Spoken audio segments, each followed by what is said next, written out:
do Filho e do Espírito Santo. Amém. Felicitações pelo domingo de todos os santos locais, que por tradição podemos comemorar aqueles que foram santos na terra Rússia, aqueles que foram santos pela tradição de nosso santo monastério na Transfiguração em Boston, que foi por muitos anos o Metaquion do Santo Monte Athos. Assim podemos comemorar aqueles que foram santos, todos os santos do Monte Athos, os santos locais deste jardim da Alma de Deus, como também todos os outros santos locais, os conhecidos e os desconhecidos, que por todas as eras habitaram nas cavernas, habitaram nos desertos, aqueles que vestiam peles de cordeiro, que eram indignos de o mundo os terem pisando sobre suas terras locais, sejam elas eslavas, gregas, americanas, europeias, seja o que for. Mas ainda que o mundo fosse indigno deles, ali estavam eles, sendo a escória do mundo, mas a manifestação da glória de Deus. Como São Paulo nos diz, que a sabedoria de Deus é senão para os homens uma loucura.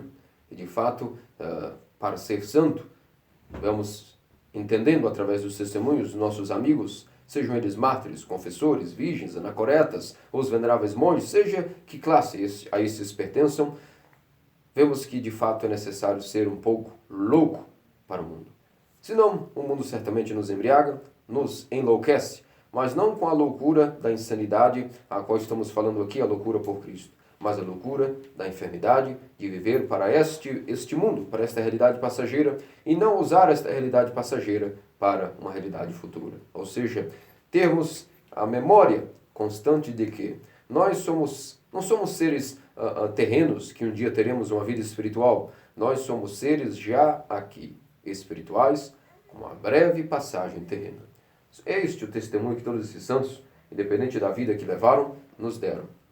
E se devemos falar algo brevemente sobre os santos russos, o que poderíamos listar através da vida de todos esses, desde a época de São Cirilo e Metódio, quando os primeiros foram evangelizados e aceitaram o batismo, e talvez não sabemos os nomes dessas pessoas primitivas das terras eslavas. Mas logo depois esta alvorada de santos iniciou-se através de São Vladimir, que através de toda a sua iniciativa iniciou aquilo que seria a conversão do povo eslavo ao cristianismo.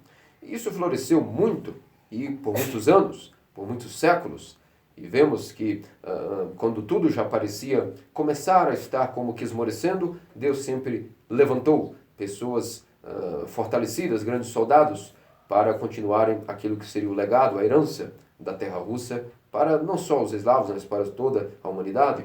Podemos falar de São Céu de Radonés, que desde menino já manifestou grande aptidão para as grandes guerras ascéticas. Podemos falar de São Serafim de Sarov, que mesmo em tempos onde o monaquismo na Rússia era proibido, onde havia já uma decadência na vida monacal, ele tornou-se um grande, perfeito e verdadeiro monge, e a sua mensagem se espalhou não só para a terra russa, mas para todo o mundo, com sua grande mensagem de transfiguração da alma do homem, a fim de adquirir o Espírito Santo, a deificação, refortalecer novamente a noção do que é o dogma da ressurreição de Cristo, e daquilo que nós chamamos como a cura total do homem já nesta vida, vendo a Deus já nesta vida. Isso continuou para tempos terríveis, onde a Igreja Russa, que não tinha em suas fileiras de santos uma classe especial de santos, os chamados mártires. E quando veio o jugo do governo teomaquista, milhões e milhões e milhões de pessoas, crianças, mulheres, jovens, velhos, hierarcas, padres, diáconos, fileiras inumeráveis de santos, agora foram se sentar diante do trono de Deus junto com os serafins, estes sendo de terra russa. E a verdade é que este sangue, Deus fez com que respingasse não só na terra russa, mas por todo o mundo. Vemos que Deus sempre utiliza todo o mal do mundo, até mesmo para o bem de seus santos.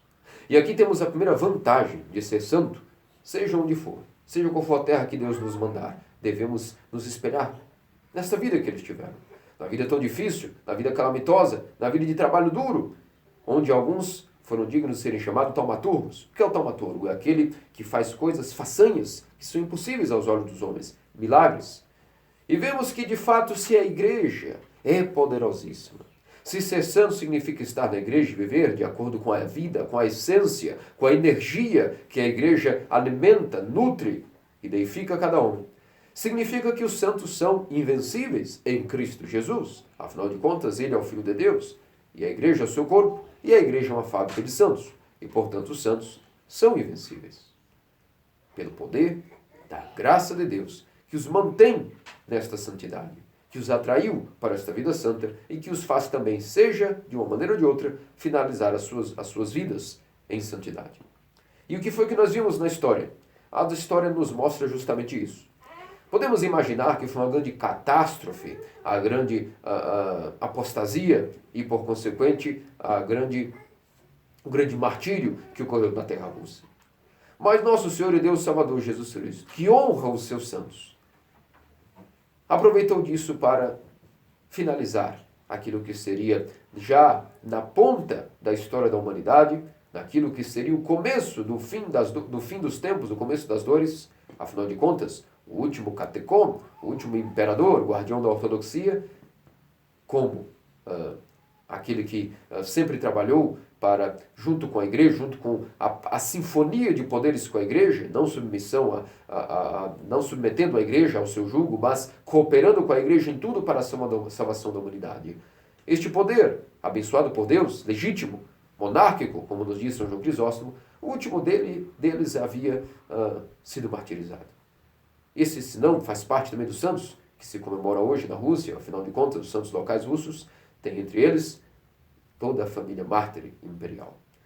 E temos aí que São Nicolau II, o czar, o último czar russo, uma vez que foi traído pelo seu próprio povo, e foi morto, deixou vago aquilo que seria o local para, como São João Crisóstomo disse, aquele que impede que ocorra a abominação da desolação, da qual falou também o profeta Daniel. Iniciou-se então aquilo que nós chamamos de o fim dos tempos, e estamos já há mais de 100 anos vivendo as consequências de tudo isso. Mas que tempos difíceis são esses, não é mesmo? Mas além disso, que tempos alegres e que tantas outras oportunidades foram tiradas de tudo isso.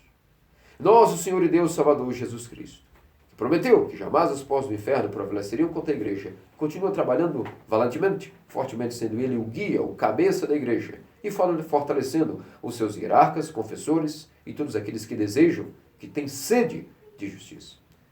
E, portanto, todos aqueles que querem aproximar-se daquilo que chamam-se as bem-aventuranças, ou seja, as características de Deus, a qual todo homem que quer ser imagem e semelhança de Deus também pode participar. E vimos que todos aqueles que têm fome e sede de justiça seriam saciados. Acaso não foi isso que aconteceu?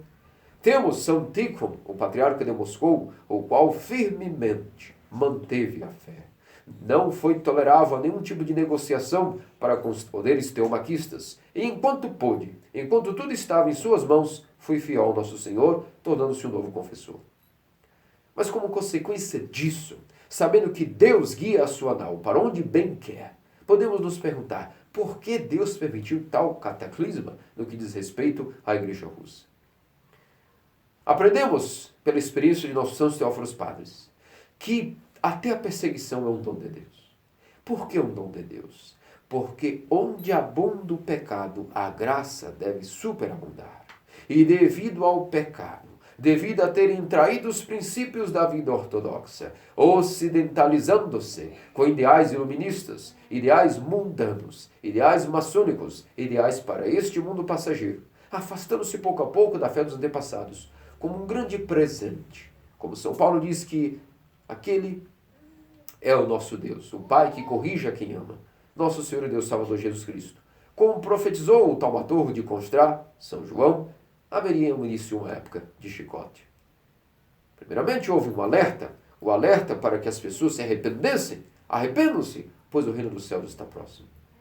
Infelizmente, foram duros de coração, e a consequência veio como um presente, como um dom, porque a igreja é guiada pelo Espírito Santo, e o Espírito Santo permeia dons, e não punições, não vinganças, mas é o doador da vida e o doador de todos os bens. o Espírito vivificante que procede do Pai. E um grande dom foi aquilo que foi a purificação.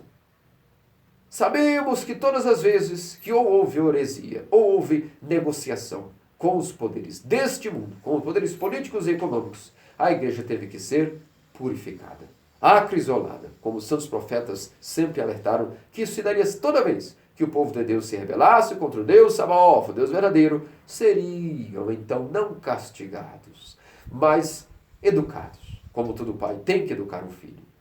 E não há nenhum tipo de educação melhor que o chicote, que a cinta, que o cipó, que não são castigos, mas são proteções, para que não avancem para uma queda ainda maior.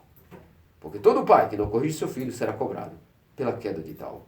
E se nosso Deus é um amor infinito, como poderia permitir que o seu povo, que a sua nação, seja russa, seja grega, seja americana, se desvirtue daquilo que é o seu caminho? É por isso que não só em geral, mas localmente nós sofremos muitas perseguições. E através de muitas tribulações que um justo pode vir a entrar no reino dos céus. E assim foi para com a igreja russa. Foi permitida esta perseguição para que entendessem que algo estava muito mal neste modo de vida adulterado, supostamente ortodoxo. E isso, infelizmente, é o que se dá até hoje. Muitos, quando fugiram e migraram na imigração russa, vieram fugindo da perseguição. Mas aqui se debruçaram nos grandes prazeres da vida. E podemos dizer que a sua queda foi, se não pior, pois os que lá ficaram, ao menos puderam ser martirizados e purificados e reverem suas vidas antes do seu abate. E como cordeiros mudos foram ao matadouro e foram imitadores de nosso Senhor. Mas os que vieram para cá, quais são os frutos de toda esta migração? Sim, por muitos anos uma glória, mas depois disso, quanta apostasia. E vimos isso desde a década de 2000 até agora. Não aprenderam, e este é o sinal de toda a humanidade. E é por isso que, a partir disso, devemos nos perguntar. Local é a igreja, mas também universal. Mas seja local ou universal, onde é que a igreja foi parar? Nesses tempos tão terríveis e apocalípticos. É necessário sabedoria e estar atento para sondar tal tema. É necessário reunir todas as forças mentais, emocionais, intelectuais. E como disse São Germain, um desses santos, que veio da Rússia, glorioso, taumaturgo, e também começou a iluminar uma outra fileira de santos que começaram a nascer em outro local, chamado América. Primeiro do Norte, mas hoje temos já missões espalhadas por todo o continente americano. Até mesmo, quem diria, na tão sofrida e amargurada e esquecida América Latina, sabotada sempre por todas as autoridades deste mundo, que trabalham para Mamon e para o lucro de poucos. Mas a verdade é que São Germain, este santo também americano, uma vez também russo, disse para nós o seguinte, que quando estavam certa vez com os pescadores e perguntaram a ele o que deviam fazer, etc., a respeito da vida espiritual, ele disse, bom, vocês amam a Deus? E eles responderam, bom, certamente amamos a Deus, cumprimos os mandamentos, vamos à igreja, comungamos, fazemos o que podemos para servir ao Deus verdadeiro. E seu Germain disse, bom, eu 40 anos estou nesse deserto, aqui, mas até hoje não amo a Deus. Estou esforçando-me, mas vejo que isso é muito difícil. E por isso deixo a vocês uma mensagem, busquem, usem todas as suas forças para amar a Deus acima de todas as coisas. E o resto vos será dado por acréscimo. E é isso que nós devemos aprender de nossos santos.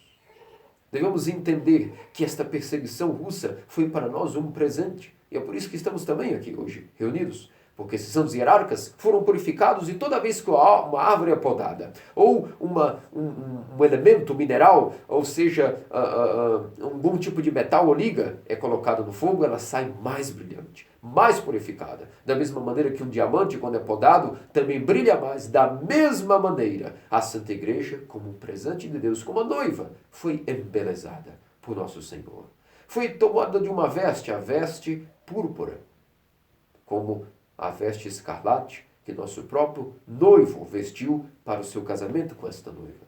E esse sangue do martírio, essas bodas de martírio, geraram, após esse casamento, filhos. E fileiras de filhos, que foram filhos do Altíssimo, chamados todos os santos, que fugindo para a América e depois deixando seus descendentes, fizeram com que este continente nosso também fosse iluminado. E a verdade é que, se analisarmos as próprias pesquisas, nos mostram que não há nenhuma outra fé, ainda que ainda seja minoria, que cresça mais, estatisticamente falando, do que a fé ortodoxa no continente americano. Com todo o equipamento e aparelho das outras fés cristãs heterodoxas, parece que está ocorrendo uma apostasia por ali.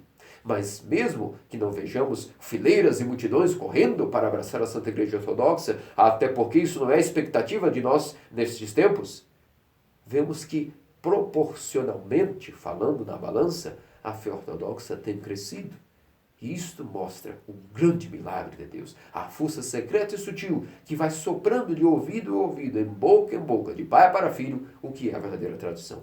E as pessoas que estão sedentas disso e buscando, pela primeira vez neste continente, nessa história, estão conseguindo acesso à verdadeira árvore da vida que um dia, o primeiro de nossos pais Adão, perdeu. Isto é um grande milagre e a grande alegria estarmos unidos com todos esses santos para aquilo que é a festividade de todos os santos da Igreja Russa, os santos do Monte Athos e os santos da América.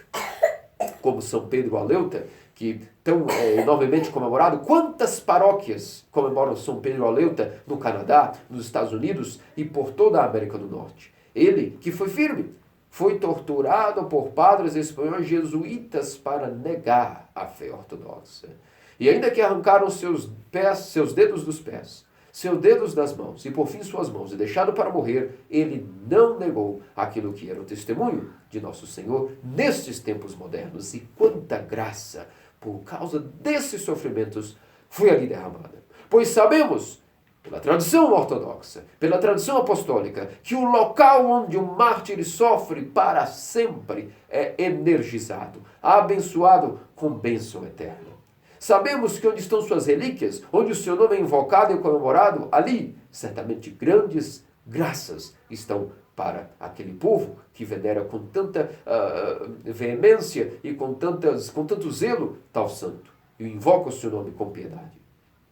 E por isso a América teve esse respingar do sangue russo, da perseguição, e podemos ver que os frutos da igreja foram positivos, porque onde há atuação de Deus, há saldo positivo. E o saldo é que fileiras e fileiras de santos continuam sendo batizados e vestidos de Cristo na Santa Igreja Ortodoxa. Quem poderá vencer o poder da Santa Igreja? Morte, onde está o teu aguilhão? E ao mesmo tempo, quem pode combater estas feras, que são os santos teóforos padres que intercedem por nós e através de suas orações ganhamos graça e ânimo para mesmo diante de tantas dificuldades e tribulações que passamos, que temos passado e que ainda passaremos, mas esses santos estão conosco. E é por isso que nós devemos trabalhar. Quando uma igreja esquece para o que foi feita, para que uma igreja foi feita? O que é o Pentecostes? Deve ser sempre ir de batizar as nações, fazer os meus discípulos, em nome do Pai, do Filho e do Espírito Santo. Toda paróquia, toda missão, toda diocese, toda metrópole, toda sé que não pensa no crescimento da igreja, já está sendo destruída. Já está sendo, aos poucos, fomentada pelo desânimo. E como eu dizia na época, nas homilias, que o próprio patriarca Tikhon, quando ainda era chefe da diocese norte-americana, da missão do Alasca, dizia: devemos dar muita atenção às missões, pois uma igreja que não cresce logo desaparecerá. E isto é o pensamento apostólico. É uma tristeza que, devido a essa terrível e calamitosa heresia e modo de ver as coisas filetista, que as paróquias russas e gregas se alimentaram com esta doença, juntamente com o ecumenismo, as lojas maçônicas semeavam sempre, juntamente com a visão do ecumenismo, esse caráter sectarista, de gueto, étnico. Onde está isso nas Escrituras? Onde vimos isso? Até o povo de Deus, até o povo hebreu, que tinha ordens para não se misturar com os pagãos, se alguém no Egito ou na Babilônia corria para reconhecer o Deus verdadeiro, acaso foram impedidos disso? Pelo contrário, regozijavam-se, e se não pela nação, mas pela fé, tornavam-se familiares do Senhor. Isso nós vemos em toda a Escritura, em todo o Antigo Testamento, e no Atos e na continuação. E até aqui, víamos falando de tantos e tantos arcabouços históricos. Mas para finalizar, fujamos um pouco das contestações históricas, as quais aqueles que querem podem pesquisar e ver aonde está a sucessão apostólica diante de todas essas calamidades que Deus usou ao favor de seus santos. Esta águia que deu asas à mulher que fugiu para o deserto por algum tempo, até que pudesse vir aquilo que era a grande volta do Altíssimo. O Senhor Sabaoth, o Filho de Deus, que virá para julgar os vivos e os mortos. Para onde fugiu esta mulher com a ajuda desta águia? Perguntemos-nos, estudamos, e que o Espírito Santo revele a cada um. Mas fugindo dessas coisas históricas, vamos um pouco agora nos atentar, para finalizar, ao caráter espiritual do domingo de hoje. Que tradição, que inspiração devemos ter desses santos? Dos santos russos, sem dúvida alguma, a perseverança, o zelo e a capacidade infinita de perdoar. Por mais que a nação eslava sempre teve grandes problemas entre si, um povo dividido, pelo ideal de Cristo foram unidos desde São Vladimir e mantiveram-se unidos aquelas tribos pelo ideal de um czar. Pois como há um só imperador para o céu e a terra, também haveria um imperador para governá-los. Ok, muito bem. Então deles aprendemos a capacidade de constante perdão, capacidade de misericórdia. Uma vez que os gregos, quando visitavam os mosteiros russos e as catedrais russas, diziam: parece que nós nem somos monges. Porque o zelo dessas pessoas, dessas crianças, que passam 6 horas na vigília em pé, jubilosas, com os olhares fitados nos ícones. E muitos monges gregos e antioquinos, na época, quando visitavam a recém-fundada Sé Russa, diziam: que povo é este? Parece que estamos diante do próprio povo de Deus. Mas devemos aprender, com o povo russo também, a confissão de fé, como São Filareto de Nova York, que veio para a América e, como também o patriarca Tico e todos os hierarcas, eram amantes da oração e da tradição e não negociaram, não eram tolerantes com os poderes do mundo. Esta é a maior lição que podemos tirar desta parte do bolo da Igreja Universal. E além disso, o grande amor pela oração, como São Serafim de Sarov, que tinha como seu livro de cabeceira o Santo Isaac o Sírio, e nos ensinou tanto que, se não é através da oração incessante, como podemos utilizar desse meio para a união total com Deus, atualizando a tradição dos padres, atualizando cada vez mais e cada vez mais aquilo que era o conhecimento patrístico que naquela época estava tão decadente. E depois de São Serafim, todos os outros foram herdeiros de seu próprio legado, amantes da oração, como São João de Constrá, ainda que um padre casado, virgem no Senhor. Quase uma imagem da Theotokos. Sendo ele homem, inspirou-se na virgindade da Theotokos, na castidade da Virgem, para buscar com todas as forças servir a Deus da maneira mais agradável que pudesse. Casado e virgem. Que grande espetáculo, que grande maravilha. E também amante daquilo que era a oração incessante. A busca pelo arrependimento. Um modo de vida em Cristo e não a doutrinação religiosa farisaica. E vimos que esta herança que o povo russo herdou foi vista até mesmo nos tempos da igreja no exílio da América, onde vemos que gerou o maior santo do século XX, o maior hierarca do século XX, São João de Xangai e São Francisco, a qual suas relíquias, assim como São Filareto de Nova York, estão incorruptas para aqueles que querem venerar e lá beijarem e adquirirem força e santidade para si mesmos. E vemos que antes da sé de São Francisco ser ocupada por São João de Xangai, quantas outras pessoas santas ali ocuparam também em São Francisco. Sabemos de relatos que um dos hierarcas antes de São João de Xangai, que também tinha a sua sé em São Francisco, certa ocasião, quando desacostumado com aquela vida barulhenta de toda a vida americana, o modo de vida americano, o rush, para fugir daquilo, pensou, bolou um plano para conseguir manter sua regra de oração de maneira firme. Esperava que naquela época o metrô, a partir de meia-noite, circulava de maneira mais vazia, tranquila e com menos paradas nas estações, e por isso decidiu que descia de seu aposento episcopal todos os dias e pela noite entrava naquele vagão, se recolhia e ficava rodando a noite inteira silencioso, mantendo a oração no coração, até que quando chegava de manhã, simplesmente, friamente, descia do vagão e voltava para a sua vida normal. Veja que zelo, que tendência à memória de Deus, não dando desculpa, um eremita urbano. Outro exemplo de outro hierarca que também ocupava a sede de São Francisco, antes de São João de Xangai, temos aí, sabe-se do relato que quando houve, na época, a Sinaxe, sempre ocorreu em Nova York, obviamente, e aqueles que estavam do outro lado daquele continente americano tinham que pegar longos dias de trem, às vezes viajavam 14 horas, seja como fosse, e por isso, sabe-se do relato de que certa vez, quando um hierarca, pela tradição Hawker, se sabe isso, pelo que se conta, quando este hierarca entrou dentro do trem, simplesmente, na hora que o vagão, a locomotiva deu o sinal que iria partir, fez o sinal da cruz e pegou seu cordão de oração em sua mão esquerda, colocou seu queixo sobreposto sobre seu coração e por toda a viagem, nem um só segundo, olhou a paisagem. Atravessou todo os Estados Unidos, de leste a oeste, de oeste a leste, e com isso, nem um momento levantou-se nem olhou a paisagem, apenas com os olhos em Cristo Jesus no coração. Este é o legado que esses santos devem nos deixar e devemos nos espelhar. Não podemos deixar de falar do legado que todos os monges atonitas deixaram. Esses monges que, desde Santo Atanásio, da Grande Lavra, que fundou a Grande Lavra dos monges, mas todos aqueles que são desconhecidos, eremitas invisíveis, que nem mesmo foram vistos por homens, mas que ali foram atraídos pelo jardim da Mãe de Deus, aquilo que é o centro espiritual, o coração da tradição ortodoxa. E que legado esses monges podem nos deixar? Não nos atendo aqui às questões históricas do jardim da Mãe de Deus, porque isso facilmente pode ser hoje constatado na internet, nesses tempos onde a informação circula, e é fundamental que todo cristão ortodoxo se atente. O que é o Monte Athos? O que é? Por que é chamado Jardim da Mãe de Deus? Qual a sua origem? O que é este centro escondido aos olhos do mundo? Até os dias de hoje, pela graça de Deus. E que floresceu tantos santos, da mesma forma que tem tanta rica flora.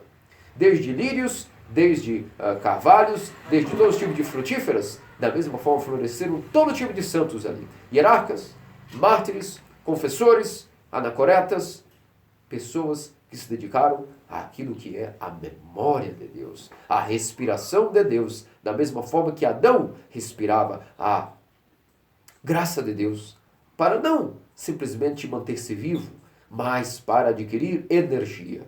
Como pode um homem caído também adquirir esta capacidade? Respirar a mesma respiração que Adão tinha no paraíso antes da queda? Que respiração é essa? Essa respiração, para obter energia, chama-se a oração noética. E este é o maior legado que o Monte Athos deixou ao mundo. A memória de Deus constante no coração. E o método ao qual São Gregório Palamas, ele que também ali foi um monge atonita e defendeu seus monges de heresias terríveis, como o barlamismo, aqueles que queriam negar que através de oração incessante se une a Deus, já que se mantém a vida sacramental em dia, na confissão e na comunhão constante, é possível que através de uma oração incessante, da oração noética, da respiração do paraíso, pode-se, nesta vida, já ter uma comunhão plena com Deus, vendo face a face, como Moisés o via na sarça, como também os apóstolos viram Jesus, Elias e Moisés no Tabor. Este é o maior legado que o Monte Athos pode nos deixar. Estudar esta riqueza, esta força vivificante, que a transfiguração da mente, da alma, do corpo e do ser leva a comunhão plena com Deus, a união com Deus nesta vida. E nada pode ser mais caro a nós do que pesquisar essas coisas, se fortalecer por essas questões, nos inspirar nos santos que aqui vieram ao Ocidente, desde a época de São Columba, São Brendan, Santa Brígida da Irlanda, não só nessa parte de nosso...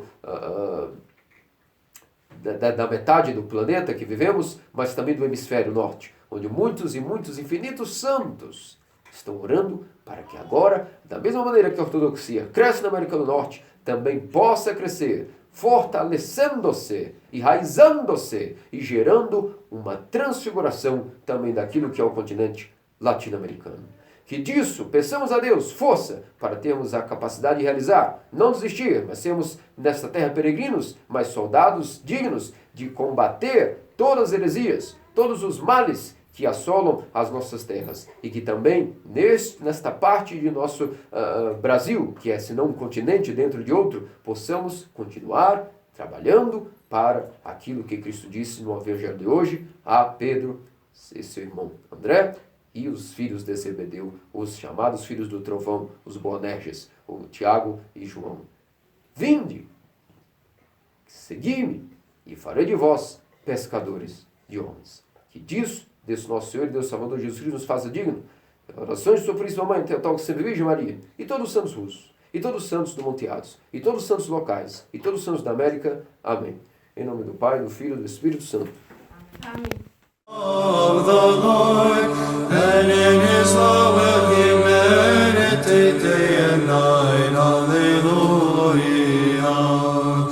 And he shall be like the tree which is planted by the streams of the waters. Alleluia. which shall bring forth its fruit in its season, and its leaf shall not fall, and all things whatsoever